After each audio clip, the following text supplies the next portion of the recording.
Let's talk about what's going on with the Disinformation Governance Board. You may recall Nina Jancowicz, of course, was put in charge of the Disinformation Governance Board, and she is, of course, the Mary Poppins of disinformation, right? She was the one that would sing on TikTok about disinformation. Here she is here's a picture of her. You know her, you love her. Well, now she gave an interview on NPR just yesterday and talked about how, guess what?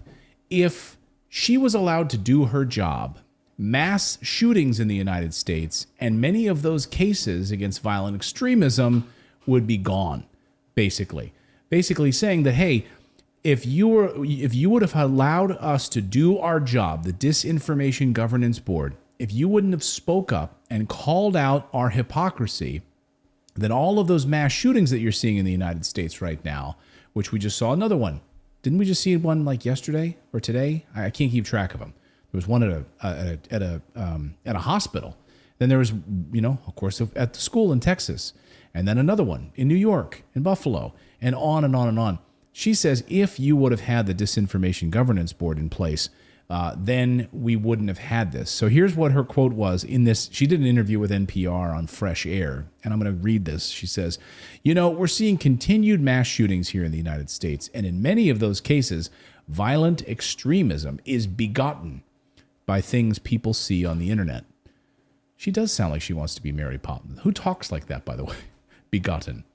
Violent extremism is begotten by things people see on the internet. So that's the sort of thing that we would be looking to address, she says. Then she says, she alleged that the work of the board was not to determine what was true or false, but to equip Americans with information that would keep them safe. Then she says, the idea was to bring me in as an expert and work with the folks in the department, making sure that they had access to best practices, helping them put good information out there, and frankly, making sure Americans were equipped with information that kept them safe and secure, she said. So, Nina Jancowicz, who had to step down after it was revealed her own disinformation about Hunter Biden laptop, Russiagate, attacking independent journalists like The Gray Zone and Max Blumenthal, and the list is endless, actually. It's actually pretty laughable. And now she wants to lecture us about mass shootings, and that if she were able to do her job with disinformation, we wouldn't have them. We wouldn't have mass shootings. We wouldn't have this because the Disinformation Governance Board would have nipped this radicalization in the bud. I can't play that out, especially when you shouldn't be able to play it out because it's insane. Right. I mean, I think about... Yes, and insanity, right, is something. I mean, you're not right in the head if you've decided to go and mass murder many people with a weapon. So that is not going to change that. Even I was trying to play it out in my head, having read the manifesto of the Buffalo shooter 2 weeks ago.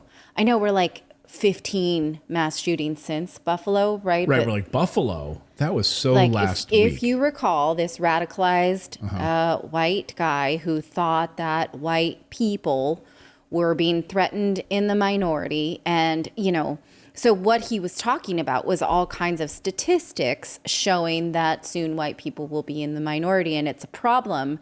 There was nothing in anything that he shared in his manifesto that said, therefore we must exterminate. That was his solution to a demography. So she would have kept him from demographic research? No, how about the federal agent who was talking with him for maybe that would have stopped it. Right. Maybe there were other ways of actually stopping this. Maybe I'm just going to throw that out there. But of course. I mean, there's recognizing people who are violent and doing something about it before, that's law enforcement. That's has nothing to do with radicalization or, I don't know. It's an insulting thing to say. Plus, I think there were 3 mass shootings yesterday alone, or 3 shootings. And And there was no common thread of like, all of these people think they will accomplish this, right? All of these people were reading websites that radicalized them. No, it had nothing to do with it. And according to Jancowicz, and according to the reclaim.net, which thank you for publishing this piece, Americans, especially conservatives, misinterpreted the role of the board, saying that it got totally taken out of context because, the department didn't provide a ton of information at the beginning. Folks created their own narrative, a scary narrative. Oh, so I'm sorry that, the board, the disinformation board, was supposed to frame the narrative for us. That's what you're telling us. Because you didn't provide the narrative, we created our own based on your past history of spreading and being a purveyor of disinformation. I mean, this just reeks of youth, right? Thinking that we could have otherwise given people a way to think about this that made them comfortable. It sounds like something I might have said in my early 30s. Like, we can make everybody feel great about letting them know what to think. It's going to be great. We just didn't do it, but we could have. I mean, meanwhile, she was paid, don't put this on the screen, but she was paid $180,000 for her role before. I mean, this is the kind of stuff that, putting together, like at the Institute for Statecraft, putting these things together to funnel information out to Western journalists, getting paid an amount of money to paint a narrative. She's literally telling us right there in that article, in her quote, right when she was on NPR, that because of your narrative, that's why we weren't able to do what we were able to do. Addressing disinformation more broadly really isn't about labeling or censoring individual facts, which is what the narrative about the board was. I've spent a lot of my career talking about how we can't just play what I call whack-a-troll to get out of disinformation crisis. So we're in a disinformation crisis. No, we got to get to the heart of it, right? Get our information in front of the disinformation. Our disinformation first. Yeah, unbelievable. Yeah. Right. And also, right, it doesn't account for the fact that board exists. It persists without her. Yeah, great point. So Michael Chertoff, former head of DHS, is now going to be taking over this role. And as Larry Johnson, we did an interview with him earlier this week, he talked about he's arguably way worse because he's competent and he knows how this deep state actually works. He worked at the DHS. He's a guy who literally oversaw torture. Like, he's a guy who condoned this. Yeah. So again, that's the guy who's now running the DHS. That's the guy who's now running the new disinformation board, not Nina Jancowicz.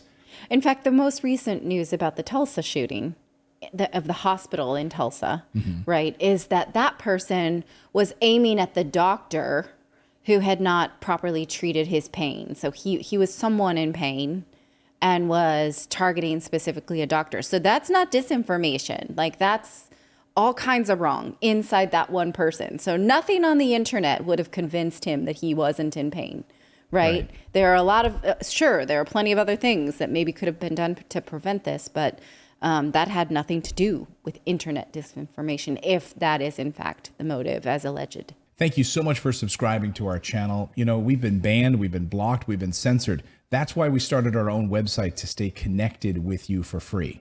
That's right. So head on over to redacted.inc and make sure you're connected with us. You can sign up again at redacted.inc, not .com.